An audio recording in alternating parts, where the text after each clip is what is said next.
Washingtonians looking ahead to the predicted sea change in state and national politics next year, some with anticipation, some with apprehension, we can be certain valued political conditions that will not change. This category includes the adherence to personal principles and the expansion of legislative accomplishments by the senior United States Senator from Oregon, Mark Hatfield. Senator Hatfield has centered his 28 career in national politics on the principles of preventing and ending armed conflict and on improving the human condition. His consistent opposition in the U.S. Senate to increases in defense spending and U.S. military involvement abroad has brought him the reputation as the conscience of the Senate on those issues, and at times placed him as a singular voice in opposing his colleagues. In 1992, we saw the culmination of more than a decade of effort to halt the threat of nuclear war with the passage of legislation he authored calling for an end to U.S. nuclear testing. Senator Hatfield's many other legislative accomplishments include national leadership and sponsorship of new law on energy and the environment and in the field of medical research. The list of legislation he has spearheaded benefiting Oregon includes the Oregon Wilderness Act of 1984, the Columbia River Gorge National Scenic River Act, and the Oregon Wild and Scenic Rivers Act of 1988. His staff tells me that he's expected to be very much involved upon his return to Congress in endangered species legislation. I assume they're talking about inhabitants of streams and forests rather than liberal Republicans in Congress. From his position in recent years as chair of or ranking Republican on the Senate Appropriations Committee, Senator Hatfield has spurred the development of major public works projects in Oregon. These include the reforestation of millions of acres of federal forest lands, the new Bonneville Lock on the Columbia River, and the Marine Science Center in Newport. In this region, it's more than fair to say that development of our much admired light rail system and the emergence of Oregon Health Sciences University as one of the top medical research institutes in the nation would not be occurring without the leadership of Senator Hatfield. His return next year to congressional leadership as the chair of the Senate Appropriations Committee bodes well for Oregon and the country as we attempt to seize the opportunities of a reviving economy and meet the challenges of a difficult and often dangerous world. Today, Senator Hatfield plans to share his views and prescriptions about the dangerous world of violence in society, violence in the home, violence on the streets of our cities and towns, and international violence as committed often in the form of terrorism. Before asking Senator Hatfield to come to the podium, I want to welcome his wife Antoinette, who is with us today, and ask her to stand so you may join in the welcome. It's a pleasure to have you with us.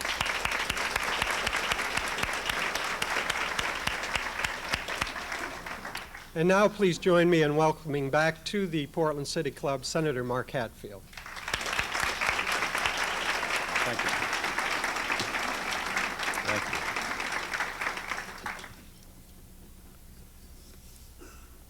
I want to recognize another person in the audience, Mr. Chairman, if that is permissible, because in recognizing an old friend, of which many are here, but one particular old friend who I used to debate and discuss matters of current and at that time and of important issues facing our nation, Monroe Sweetland, as a return home to Oregon. I think if I should ever indicate in my memoirs of those who probably had the greatest influence on some of my political thinking, it would be, amongst others, would be Monroe Sweetland. Because where we had agreement, we were able to work very closely, and where we had disagreement, we had some very sharp exchanges. But nevertheless, it demonstrated to me the great dynamic of American politics, and that is the right to disagree and the opportunities to disagree without becoming disagreeable. You can rise to the professional standards and status of a Monroe Sweetland. I think you've achieved that. Monroe, I just want to take this opportunity to not only say hello, but thank you.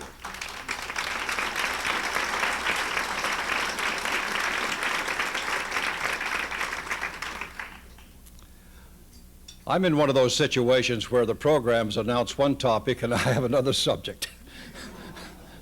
That happens to us in politics on occasion.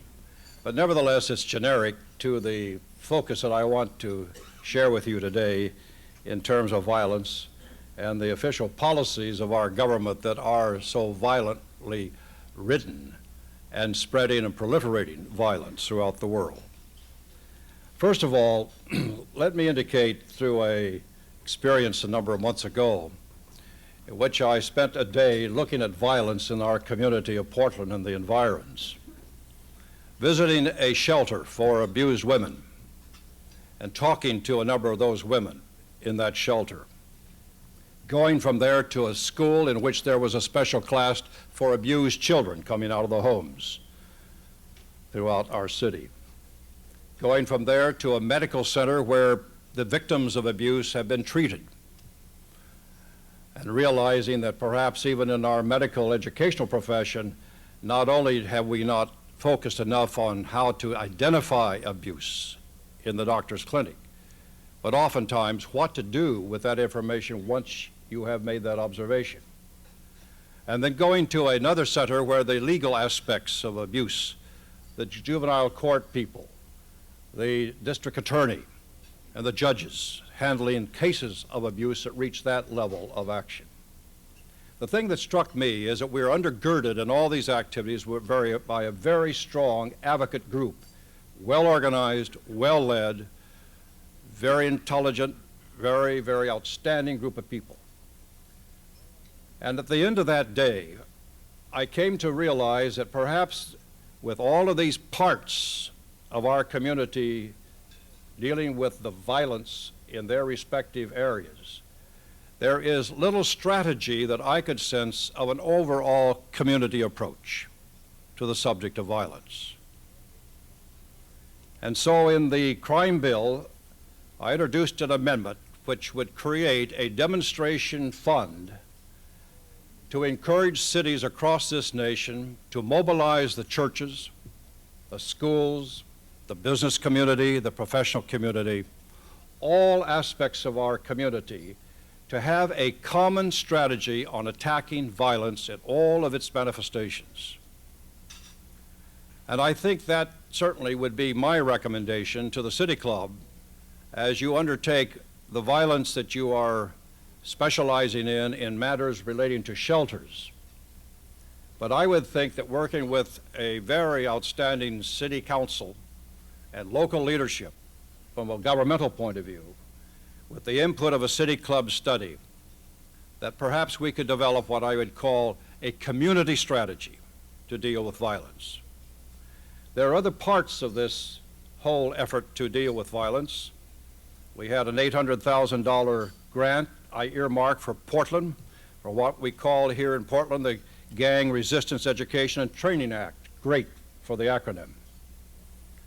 And that was to help Portland again launch a specialized demonstration program, a Portland policing policy program in which we got another $75,000 for prevention of gangs. And would you believe, we also had an earmark in the appropriations bill to deal with the same gang problem in Ontario, Malheur County, Oregon, because it is not restricted to the urban areas as far as gang problems are concerned. I want to also indicate that there are many, many other aspects of violence, and so we might ask the question is, how do we deal with it? I would first of all suggest that we face up to the question of identifying those elements of violence that have been accepted, have been practiced in our community, in our culture. Whether we're terminating pregnancies, or whether we are practicing euthanasia, or whether we are bringing more executions into play in our penal system, I think we have to first of all identify every act of violence and how it fits into an overall strategy either to manage or hopefully at point in time to abolish some of those practices. I didn't come with a panacea. I'm not sure there is such a formula that could be applied to every community across this nation, for each community has its own character and its own development problems of various kinds. But I also believe that we have to address this impact of the outside forces from our communities. If an average high schooler in this country is witnessing 18,000 acts of violence, of murder on television by the time he or she finishes high school, we ought to mobilize all the disciplines of learning, psychiatry, psychology, sociology, and all the other disciplines, to at least make an analysis of what impact is that going to be in the life of that community acted out by those young people. We have sort of a fascination as an American culture today in being concerned about an O.J. Simpson trial, an act of violence associated with that, and many of the fictional stories of the films that we view both in the theaters and in the home through television that concentrate so much on violence. Now, the Congress has been wrestling with this problem. There are those who say we have to regulate, we have to censure some of these media distribution programs of violence.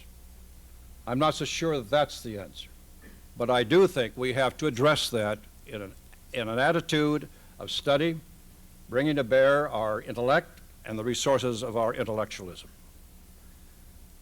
I believe, too, that conversely, as we share these experiences, we also have that interesting dichotomy of being increasingly concerned about our personal safety.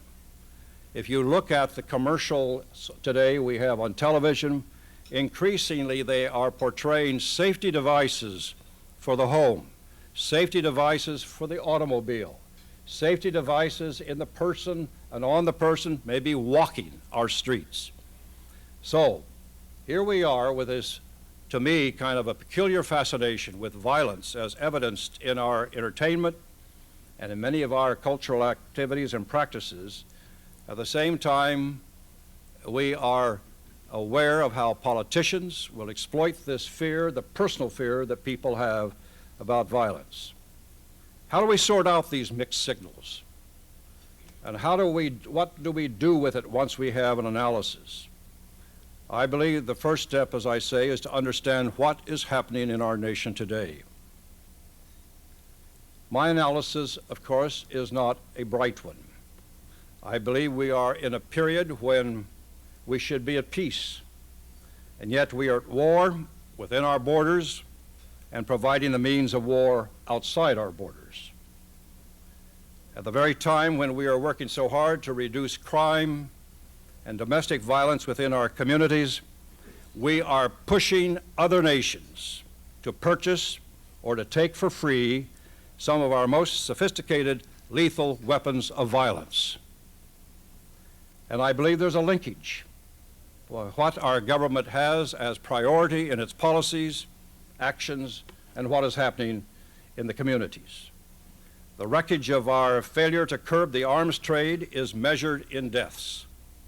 Do you realize that since World War II ended, over 20 million people of this world have lost their lives in acts of violence with military weaponry, which is conventional weaponry. Conventional weaponry.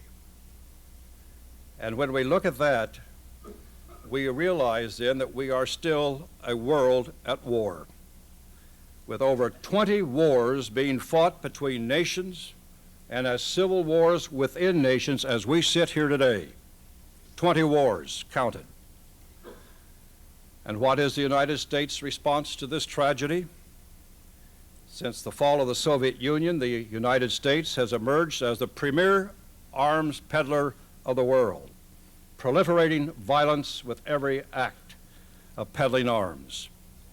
We now sell over half of all the weapons transferred to just the third world countries, and many others to the developed world. No other nation comes close to the volume of arms transfer agreements that we engage in year after year. Fiscal year 1993, the United States entered into agreements for the sale of over $31 billion worth of conventional arms, and I want to stress conventional arms, to more than 140 nations of the world. New role as the leading arms merchant is a dangerous one. Arms sales represent a double-edged sword, because promoting the flow of arms abroad weakens our national security at home. We weaken our technological edge that we have by sharing the state-of-the-art weapons to countries which may in turn copy the technology, but worse, may turn those very weapons against our own military personnel, as we saw in Iraq, in Somalia, and in Panama. Arms sales also threaten the economic development of the third world. Do you realize today that the world's poorest nations are spending almost 40% of their GNP, their national budget, on military weaponry? This is a part of the world in which those people are paying a very high price. For 2.1 billion people in the world's poor countries have an average annual income of less than $500 a year. Now let that be reflected in their educational opportunity, in their health needs, in their housing needs, in just simple, plain, clean water needs. And the billions of dollars that we put into El Salvador, into that civil war, those people today are worse off than when we went in there, quote, to save them from communism, because it neglected their housing, it destroyed so much of their existing housing. They did not improve in their education. They lost school classrooms, and they are in a worse situation today. But we can have the great sense of fulfillment that we stopped communism, and we spent a lot of your tax dollars in doing so. The arms transfer also undermines our interest in conventional non-proliferation. We take our eyes off of how do we control arms and put it on how do we sell arms, or how do we give arms away. Our embassies today are under instruction to help every nation that they are living in to purchase American arms. That's an instruction to our embassies. We even made the Office of Munitions Control a little more friendly. We changed the title to Defense Trade Agency so that we can again encourage the sale of those arms. I think that our position as the leading arms supplier makes our calls for arms control ring a little hollow. Our weapons export policy also sends a message of false hope to workers who are faced with declining defense industry today. Their jobs are diminishing, declining. We're talking about 0.1% of the workforce in America. The fact is that we have to look ahead with far greater perception than we did with changes in the natural resource policies that have been followed by this administration. Because as we must provide transition and retraining support for those workers who have been dependent on one industry, whether it's forestry or whether it's arms manufacturing, that is a responsibility that we have. And we're taking our eyes off of that every day that we continue to promote arms as if they're going to be forever and a day an economic major factor in our economy. Now, as a response to this flood of arms, I've authored a piece of legislation called the Code of Conduct on Arms Transfer. My concern is shared by many others. We have now over 150 national organizations, including human rights groups, arms control groups, religious groups, and development groups already have endorsed the Code of Conduct. Now, there is an international interest in this as well, for there is a version of this proposition that has been introduced into the British House of Commons and by a member of the Tory party. And the European Parliament is also considering this. Now, we are, I believe, as a people in agreement that current policy fails to control the spread of weapons and violence. Our own laws on the books today are being ignored. A recent study shows that the 33-year-old law prohibiting sales to countries which are found to be violating international human rights is not enforced. Those arms would not be going to Turkey today or to Saudi Arabia and many others that do not meet those standards of human rights. And yet we continue to peddle to them. I believe also that we have to recognize that we are offering a proposal that is going to put the leadership into the Congress and not into the executive. We have to work with the executive, but I think we've had a dismal record of executive department of our federal government's attitude and policies toward arms sales. The previous administration made it clear it was willing to approve weapons sales for political and short-term economic gains. And although the current administration has shown concern for conventional weapons transfers, its actions are the same as its predecessors.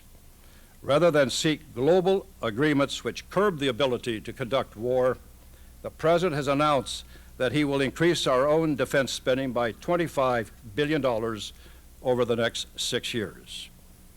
Arms control advocates criticize the Clinton administration for its emphasis on counter-proliferation as against the idea of doing something before the fact.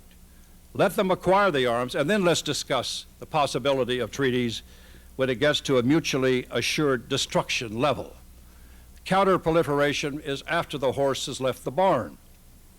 The blame for our failed weapons export policy must be shared by all political parties and by our international allies as well. If you go back to over 40 years ago, we have an interesting beginning of the arms race. And it started in the campaign of 1960, in this particular phase of arms race, when there was a challenge by the Democratic candidate, Mr. Kennedy, that Mr. Eisenhower had permitted a missile gap to occur, scaring the American public, like we had had in 1980, 20 years later, when Mr. Reagan charged that Mr. Carter had permitted our defenses to come into jeopardy. And so we have seen it many times, but in that particular period, it was very interesting when under the Kennedy administration, they took the lead of Charles de Gaulle in France. After World War II, Charles de Gaulle, taking power in France, realized he had to find ways to finance a rearming and a rebuilding of the military defenses of France. And so he found that through military sales to other countries, he could secure the resources necessary to build the French military. The British were quick to follow that same suit, and again in 1961, President Kennedy followed the same action of escalating arms sale for that particular purpose. Now, slowly over the years, arms sales have become more and more important as we urge nations to purchase United States-made arms as a way to seal our alliance together, whether it was a political or a military alliance, while at the same time feeding our own military economy. And since the toppling of the Soviet Union, we have had a weapons sales free-for-all, where our own government is pushing for foreign sales, making short-term profits for arms manufacturers more important than our national security. We now have a federal bureaucracy perversely structured to promote the sale of war tools. As I say, not only has our embassies, have they been informed, but cabinet members are now hawking arms. To wit, the Secretary of Commerce, Ron Brown, going to the Paris air shows to hawk arms, as previous secretaries of commerce under other administrations have done the same. Federal agencies today dedicate thousands of staff and millions of dollars, your dollars, to the processing of arms transfer. This massive bureaucracy to promote arms is very expensive. Just last week, the New Yorker magazine reported that the Kingdom of Saudi Arabia has signed up for $30 billion worth of arms, including M1 tanks, F-15 fighters, and Stinger missiles. Every day, the Pentagon Defense Security Assistance Agency disperses an average of $10 million to $50 million a day to contractors at work on the Saudi shopping list. In other words, you and myself as the American taxpayers picked up the administrative costs of these weapons sales, which are supposedly for the benefit of our own security and our economy, and they are now estimated at $7 billion a year. That is just the administrative operation cost. So we have this huge weapons promotion structure in place, and the American people don't approve. The American public say they don't want arms sold to dictators. When I first launched the Code of Conduct initiative last spring, I received the results of a national polling group that asked the simple question: should the United States sell or give tanks, fighter airplanes, guns, or other conventional weapons to dictators or undemocratic governments? 96% of those responding said no. A very clear indication. Now, I agree with them and challenge those who argue that weapons sales are in our national interest. While I am not insensitive to those who are concerned about defense industry jobs, we should certainly help those people in their transitions. But let's make one thing clear. The impact of any job loss is only, again, 0.1%. Let me also indicate to you today that if you take those dollars that you are spending now for arms and you put them in non-defense programs of health, education, housing, all the people needs, you have the highest multiplier. You get at least twice the jobs per $1 billion invested than you do in military weaponry investment. In fact, in health care, for every dollar your federal government invests, there's a $13 multiplier to our general health of the economy and to our society. Now, I don't suggest that this code of conduct is a panacea, but let me indicate to you that my colleague on the House side, Representative Cynthia McKinney, who has introduced the bill there, and I are fully persuaded it's raising an issue of paramount importance and taking a first step. This is what the bill would do. It would prohibit arms transfers to any nation that abuses human rights, to any nation that denies democratic rights, to any nation that attacks its neighbors or its own people, to any nation which fails to participate in the United Nations Arms Register on Arms Acquisition. Throughout history, many have shared my worry about proliferation of bombs and bullets. And yet, my friends, today, the President and the Republican leadership of the Senate have constantly been urging a greater role in Bosnia. Help the poor Bosnians, ignoring perhaps 900 years of history. But nevertheless, bear in mind, at a time that I raised this issue, arms were flowing down the Danube River into Serbia. We were making profits. Greece, Italy, France, Germany, the United States. We provided the wherewithal upon which now we're trying to deal with the results, because we were still urging that profit, urging that arms sale, even to those countries that were killing each other. And now we want to send our own troops in to try to correct the policy that was profit-driven by an arms industry. As I say, I'm not the first person that has raised this issue. I think it's very interesting that one of the most eloquent spokesmen for this point of view was a five-star general by the name of Dwight David Eisenhower.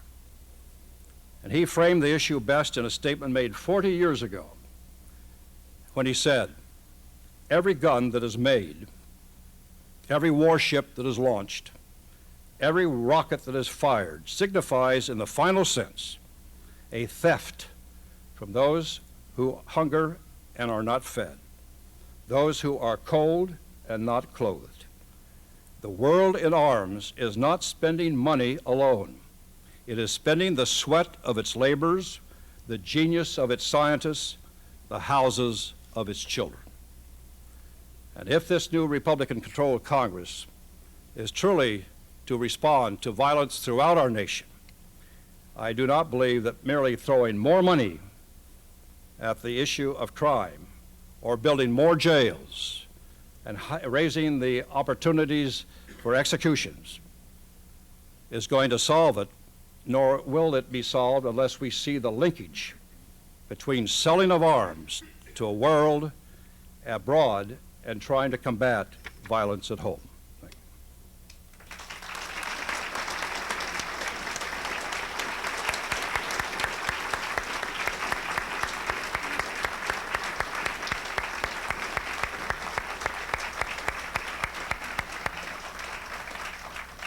Thank you, Senator, for the challenge you bring us today. Now it's time for the members of the club to offer questions. If you would prefer to submit a written question, there is a card on your table, and please fill it out, and staff will bring it forward. Those of you who want to address a question to the Senator, again, please use the microphone. Give your name and confirm your membership to the City Club. Keep your questions brief. And now our first question from Eva Parsons. Thank you very much, Senator Hatfield, for being here, and thank you for appealing to our collective or global conscience. I'd like to ask you a question that perhaps appeals to our individual conscience, and back to the core issue of violence. If you were to provide a call to action to each of us individually, and one way that we might be able to make a difference within our personal sphere of influence, do you have any suggestions for us? Well, you know, that in dealing with this subject as a person, it boggles my mind how a man can hit a woman and beat her up, as you see these mangled pieces of humanity in these shelters. It's just almost impossible for me to comprehend that kind of status of thinking or relationship. But I do believe that we verbally, as well as sometimes physically, are abusing our family.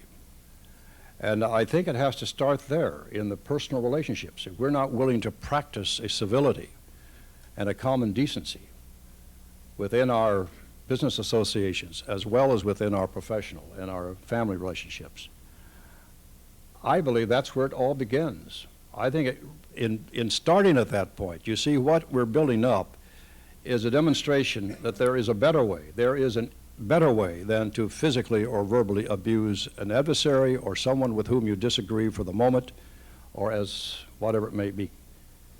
Now, you know, this is so complex because we know that alcohol and drugs will trigger some of this bizarre action amongst people who would not, say, normally uninfluenced by those drugs and alcohol, conduct themselves.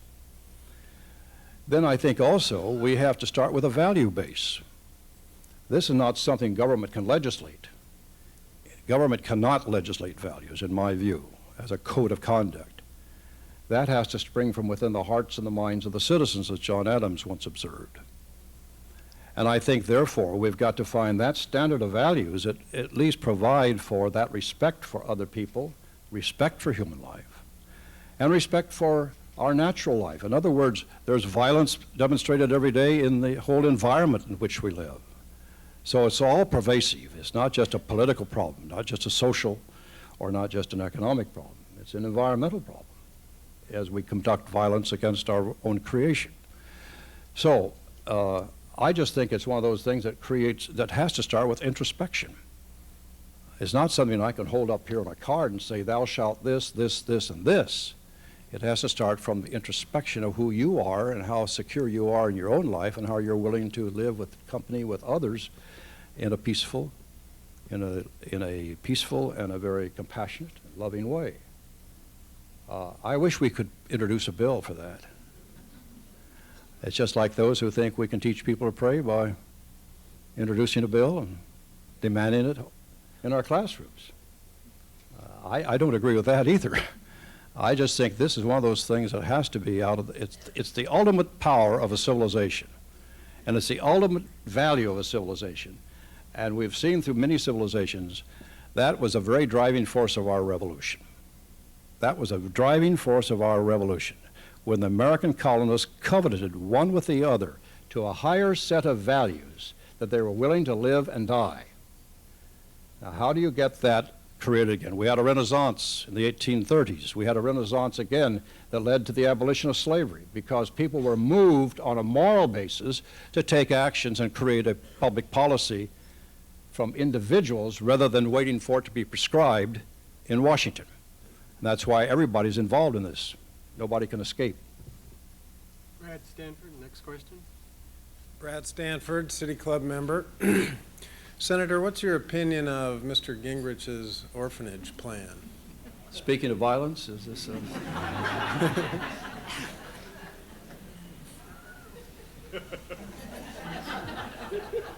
is there a multiple choice here that I... let me say just very forthrightly, I think if you start with intelligence in any relationship, you have something to build on. And I would say that Mr. Gingrich is one of the brightest minds in the Congress, notwithstanding whether you agree or disagree with some of his statements. When you have been oppressed for 40 years in a political sense, and you find yourself liberated for the first time in 40 years, you're bound to do a little celebrating with some perhaps exaggerated verbal statements. You also have in Mr. Gingrich a superb strategist. And he may say we're going to abolish welfare as a point of departure, settling for a major reformation or reform that may be here. It's like in real estate, as a seller, you may start with a high price knowing that you're going to negotiate down with a little more latitude than if you gave your bottom price first. Now, I want to tell you, I've not had enough contact or relationship with Mr. Gingrich over the years. I am just engaged in speculation and a little wishful thinking. But I think he has the ability to be the strongest speaker since Sam Rayburn. If, and the big if is, he can carry out the expectations, and I believe he will. I believe he will because the first thing that's going to happen over there, as I'm told, is they're going to take the Social Security off budget and put it back under a protected trust fund status. That'll please every retired person of this country who depends so much on Social Security. And that drums and the bugles will sound, and that will be pounded as action. There will be a balanced budget amendment, a line item veto. Those matters will be passed. Again, great publicity, great fanfare, and the American public will feel they're doing something of substantive character. It's when we get down to the matter of allocating the diminishing resources to the needs of the people where the rubber hits the road. Now, I don't happen to support those particular parliamentary or those particular proposals, except for taking the welfare off of off the budget. But I want to say that as far as the public relations are concerned, it's going to establish some very strong support. I've seen some of these polls since the election and since hearing some of these announcements, and it's been affirmed and affirmed in strong indications across this country. Now, it's going to be, again, a matter of waiting. I wouldn't be a bit surprised that all of those things could lead up to 1996 with probably a good 20-year span of Republican control, because they will be perceived as going against the grain and performing an action that the people hoped for and expected to have happen under Republican Congress. Thank God for pluralism. Next question. Farhad Mirhadi, a City Club member. Having a code of conduct in arm transfer and having 90% of the members of the Senate and Congress to say no for the arm transfer is one thing, but passing a bill that requires a majority of the Senate and the House to vote no is another thing and requires a different course of action.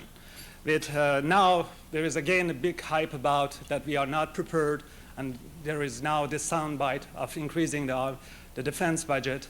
And again, lots of hype about how much job is going to be lost by Hughes and Martin Marietta and many other manufacturers of arms who have a vested interest. Implementing that bill requires a serious course of action throughout every city, every county, every state in our nation. And I want to know what concrete action plan you have in bringing this to the cities and to the mind of the people. Well, let me be very pragmatic. It really probably won't get out of committee. But someone has to begin somewhere. And I suppose one has to get to be philosophical after a while. As the scripture says, some are called to sow and some are called to reap. There's no harvest without a sower. I suppose take a little bit of heart because 27 years of each year of trying to get a stop on underground testing became very, very hopeless year by year, and finally after the 26th year, we got it adopted. When I went to the Senate, again, close to 70% of the Senate was supporting the Vietnam War. Senator McGovern and I began a counterattack on that war, and within 3 sessions, we saw that 7-member support go up to 48. And then Mr. Nixon got the word. So consequently, all I'm saying is that I think this is of such monumental importance. It's going to take time. But I'm about the business of starting it. It may be my grandchildren who will accomplish it. But so, as I say, it's not a practical thing in the sense of getting it adopted this year or next year. And after that, I don't know what my role would be one way or the other. Next question. Senator Hatfield, Ray Polani, you mentioned in your speech the serious problem of selling arms abroad. What about the sale of arms at home? Well, I'm not a lawyer, as all of you know. I tried it for a year and didn't do too well, so I left law school. I want to say that we're looking at why I mentioned about lawyer. There is a legal factor here in the Constitution of the United States, the right to bear arms. And when we take our oath, we swear to uphold all the Constitution. And so it is that I uphold that part of our Constitution. But no right in the Constitution is without some parameter.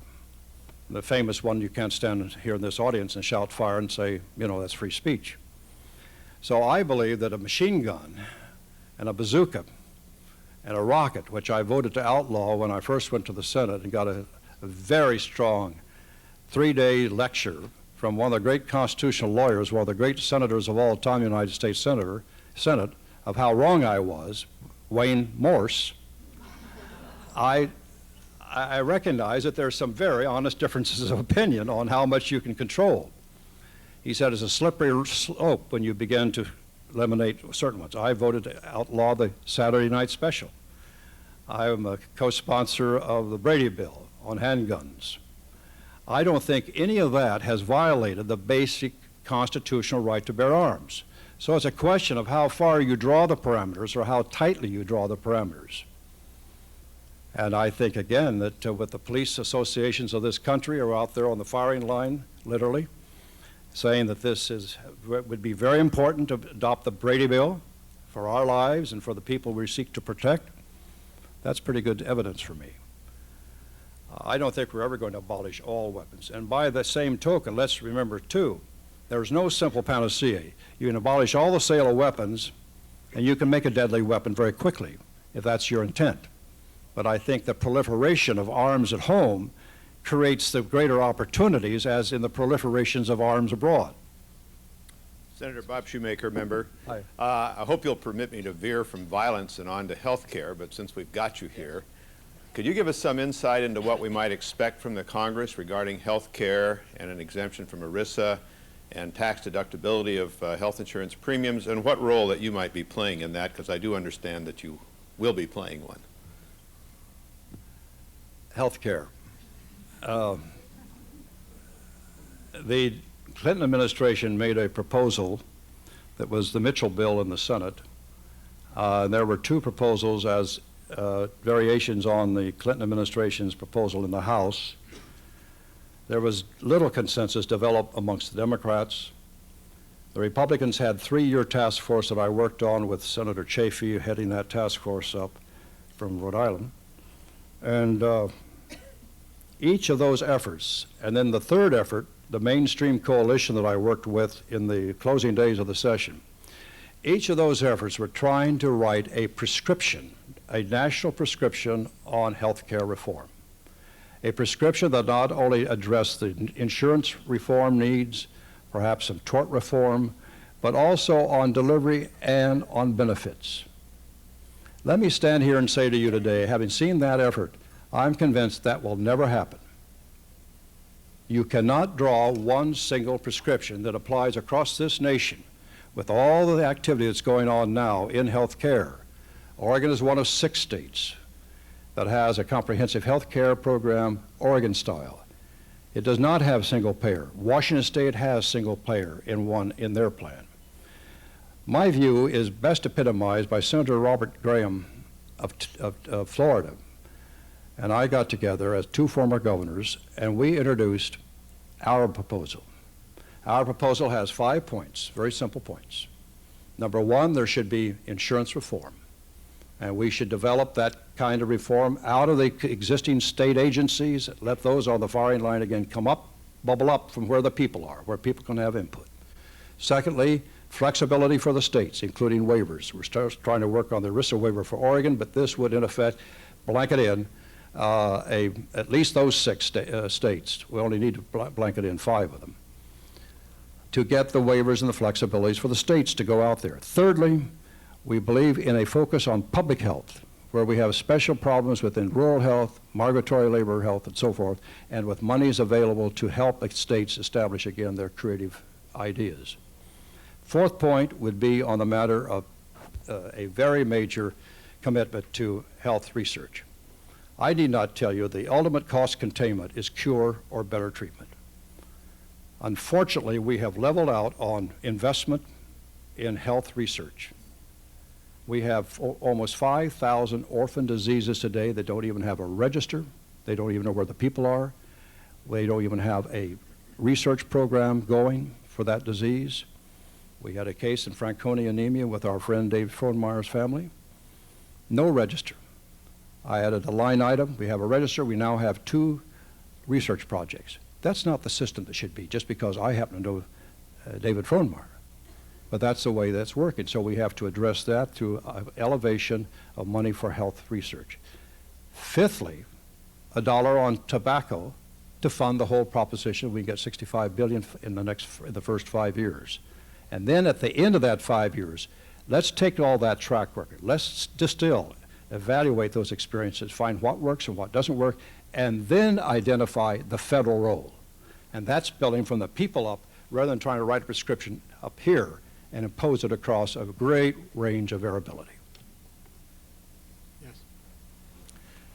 My name is Walt Roberts. I'm a member of the club, and my question is, what's your read personally on the recent signing by Vice President Gore and our governor on the Oregon option, and what do you think this bodes for the future and what this might lead to? What's the perception in Washington of this?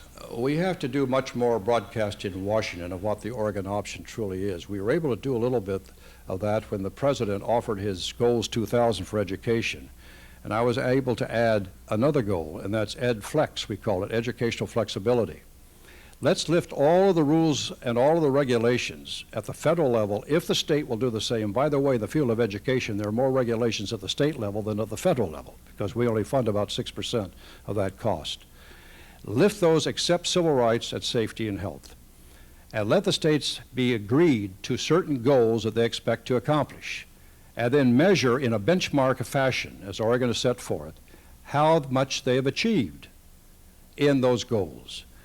Now, we've also been able to do that with the Safe Water Act without in any way violating anybody's safe water, but recognizing that some elements of contamination may exist in Florida, but not in Oregon. So why should Oregon have to then test for the same contaminants?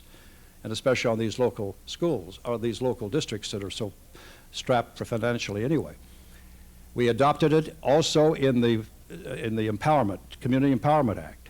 So we're beginning to get the federal to look at this flexibility factor to utilize the states and get off this compliance. The only focus the federal has is if you've complied with the rules and the regulations, filled out the paper that's taken half of our national forest, then you are given the grant for another year. Let's now get to an orientation of success and achievement.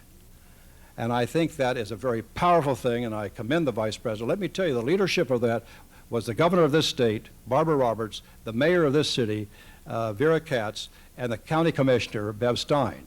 And those three women came back to Washington and made a very eloquent pitch at the White House and other federal agencies, and they have my full support. I would just have to give credit to Duncan Wise as well, the person that you were in progress for. Thank you. Next question. Barbara Clark, City Club member. I wondered if you could comment on the new body of federal legislators and how they will allocate funds in the crime bill, in particular the domestic violence. Could you sort of give us a preview of the lay of the land? I think really it's a little early to make that kind of a prognostication. Let me tell you from what I summarize in the leadership comments and in some of the writings, or at least those attributed to some of the leadership. I think the focus on crime is going to be primarily in construction, in expanding. We added 60 new crimes in this crime bill for capital punishment, including mentally retarded, and one of the reasons why I voted against the crime bill. And I think you're going to get a great focus on facilities, on increasing policemen in the communities, and less on those preventive or those corrective programs dealing with crime. That's my estimate at this time. And of course, I have to tell you that it's not a focus of mine, and it's not one that I think, other than probably a minority of us, will be opposed to. We have time for one more question. Senator Hatfield, my name is Ruth Curry, and I'm a new member of the club. I want to thank you for your interest in domestic violence that you presented in last month's hearing and today, and also to indicate that in the Mother's Day report of the Older Women's League that was given to your office in May, pointed out some things that both the federal government as well as the states could do. And one of the things was in regard to the 1982 Office of Aging report. And now I'm not sure about the new report that you just said that was passed. But what I'm asking about was that there wasn't funds for Chapter 4 at that time. Are there funds available, and what is the new administration going to do about this area? First of all, you're correct, and the funds were not there, but don't feel put upon in that sense. There are an awful lot of authorized programs that are not funded. In fact, an authorization in our circles is merely referred to as a hunting license for an appropriation. I can't answer your question at this time because, first of all, we have not seen the President's budget to know his allocations. And then we go through a process of a budget resolution being passed in the House, being passed in the Senate. The tough thing that I foresee is that 17% of the total expenditure of this $1.5 trillion budget this year, 17% of that total budget is for non-defense discretionary programs. 50% of it is for entitlements, 14% for the interest on the debt, 18% for the military, and 1% for foreign aid. Now they want to build a firewall that if some of us prevail to stop some B-2 manufacturing or save some money on the military side, they want to build a wall so we can't transfer it back on the non-military side for social programs. And I think probably they have the votes to do that. That means when you're talking about balancing the budget and a few other cuts, that's going to happen on a 17% baseline. And that's where you're going to find some very, very difficult situations where they're going to chalk off this, repeal this, eliminate that, in order to stay within the cap for non-defense discretionary programs. That puts the aging in competition with education, puts it in competition with health, puts it in competition with transportation, puts it in competition with housing, puts it in competition with management of our natural resources, puts it in competition with the White House budget, the congressional budget, and the judiciary branch budget. So you see how your whole range of competition for that diminishing dollar expands. And to stand here today and make you any prediction, I can't. But I can tell you one thing. I'm going to see what I can at least influence to support and to sustain our commitments made to the retired people, the elderly people of this country, and to the people, poor people, and to the minorities, and to the needs of housing, and to fight these causes that deplete the energies of our people. So I can tell you only where I stand and what I'm going to do, and with a lot of help from others, I'm sure, because I'm not alone on those priorities. It's been a great audience. I've enjoyed coming here, and I just wanted you all to know one thing. I've been congratulated on being a chairman again. To me, this is the time to turn that around and say to thank you all. Thank all of you, those who voted and those who didn't vote for me. But thank all of you as Oregonians for the opportunity to be in a position in order to be a chairman again. Thank you.